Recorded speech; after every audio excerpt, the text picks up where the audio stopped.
Hey, salut, c'est Voilax.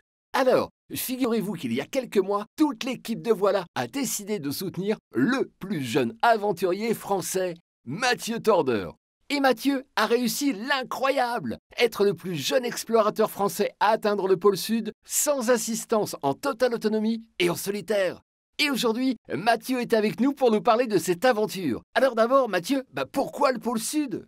Alors pourquoi je suis allé au pôle Sud? C'est une bonne question parce que c'est quand même le plus grand congélateur de la planète et choisir d'y aller tout seul, c'est quand même quelque chose d'un peu particulier. J'y suis allé parce que je voulais deux choses. La première, c'est que j'étais fasciné par ce continent depuis que j'étais jeune et donc je voulais voir ce continent de mes propres yeux, le fouler, le toucher, le sentir.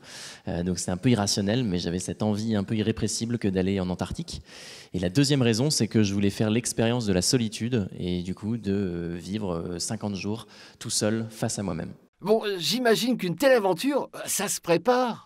Effectivement, on ne peut pas partir comme ça sans préparation parce que l'Antarctique, c'est le continent le plus froid, le plus sec et le plus venteux de la planète. Donc moi, je me suis beaucoup préparé. Je me suis préparé en allant dans des environnements arctiques, des environnements polaires, donc au Groenland, au Svalbard, mais aussi en Norvège.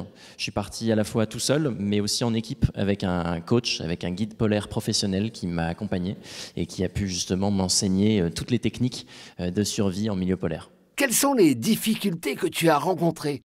Alors il y a plusieurs difficultés. L'Antarctique, c'est un continent qui est dangereux pour deux raisons majeures. La première, c'est qu'il y a des crevasses, donc ces grands trous qui se forment avec les mouvements de la glace et de la neige. Et le deuxième, c'est le froid. Évidemment, c'est un continent où les températures peuvent chuter jusqu'à moins 50 degrés. Il peut y avoir aussi beaucoup de vent. Donc ça, c'est vraiment les deux dangers majeurs, le froid et les crevasses. À propos de ton équipement, il y avait quoi dans ton petit chariot ? Alors je tirais un traîneau qu'on appelle aussi Pulka qui pesait 115 kg.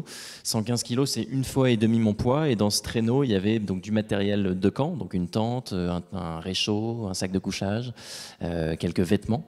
Mais il y avait surtout, et c'était l'essentiel de ce que je tirais dans mon traîneau, c'était de la nourriture. Donc moi j'avais de la nourriture pour 50 jours. Et j'avais aussi du combustible. Le combustible, il me servait à faire fondre la glace et la neige. Parce que là-bas, il n'y a pas d'eau sous la forme liquide. C'est que de la glace et de la neige qu'il faut que je fasse fondre. Donc je tirais ces 115 kilos avec de la nourriture, du matériel et du combustible. Et Mathieu, c'est quoi le quotidien d'un aventurier en plein désert glacé ? Donc moi je skiais beaucoup, c'est-à-dire que je skiais jusqu'à 12 heures par jour, espacées de petites pauses de 5 minutes. Donc c'était des journées de 12 heures de ski où je commençais à 7h30 le matin, je terminais à 7h30 le soir. Et après j'essayais de me reposer le plus rapidement possible. J'imagine que même avec la meilleure préparation, on doit faire face à des galères. Alors ça a été la galère. Cette année, les conditions étaient compliquées en Antarctique, il a fait assez chaud. Le fait qu'il fasse chaud, déjà c'est un problème pour l'état de notre planète. L'Antarctique, ça devrait être un continent où il fait très froid tout le temps. Là, il a fait chaud. Le problème, c'est que ça a précipité beaucoup de neige sur le continent. Il a beaucoup neigé et il n'est pas censé neiger en Antarctique. Et le fait qu'il neige, moi, ça m'a beaucoup ralenti. Ce qui veut dire que j'avais beaucoup de neige fraîche sous mon traîneau et sous mes skis et que je n'arrivais pas à faire les kilomètres que je devais faire pour aller jusqu'au pôle Sud, donc j'étais très lent. Donc il a fallu rattraper ce retard en skiant beaucoup plus que ce que j'avais imaginé, c'est-à-dire 12 heures par jour, tous les jours, pendant 51 jours. Et donc, cette galère du ralentissement, vu que tu n'avais que 50 jours de nourriture, t'as fait comment ? J'avais effectivement que 50 jours de nourriture, donc très tôt dans mon aventure, j'ai choisi de me rationner, c'est-à-dire que au bout de quelques semaines, quand je voyais que j'étais trop lent, je mettais un petit peu de ma nourriture quotidienne de côté pour pouvoir tenir plus que 50 jours et éventuellement tenir 53, 54, 55 jours. Mais voilà, en allongeant mes journées de ski et en me rationnant, j'ai pu tenir la cadence. Évidemment, la question que tout le monde se pose, ça se passe comment pour les commodités ? Pour faire ses besoins par moins 40 degrés, alors c'est une question qu'on me pose assez régulièrement. Ce qu'il faut quand on est dehors, c'est d'aller le plus rapidement possible.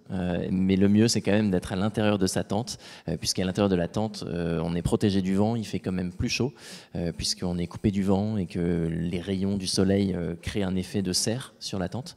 Et là, moi, je creusais un trou, puisque dans la tente, il y a un endroit à l'entrée de ma tente où je n'ai pas de tapis de sol. Et je creusais un trou et je faisais mon affaire. Ça gelait très vite, donc il n'y avait rien de très sale. Et donc ça se passait plutôt bien.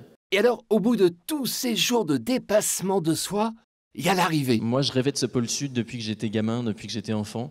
Donc le fait de voir ce pôle, c'est un tourbillon d'émotions. À la fois parce que c'était une grande joie, une grande fierté d'avoir réussi à mener à bien cette aventure qui était difficile. Donc il y avait un espèce de tourbillon d'émotions, mais c'était globalement beaucoup de fierté, beaucoup de joie que d'arriver à toucher ce pôle et de réaliser ce rêve, moi qui m'animait depuis que j'étais gosse. Donc c'était un grand moment. Aujourd'hui, tu es en mode repartir? Je me prépare pas à repartir tout de suite. Moi, je valorise énormément ce temps du retour. En fait, il n'y a pas du tout de fuite dans mes expéditions ou dans mes voyages. J'aime autant les départs que les retours.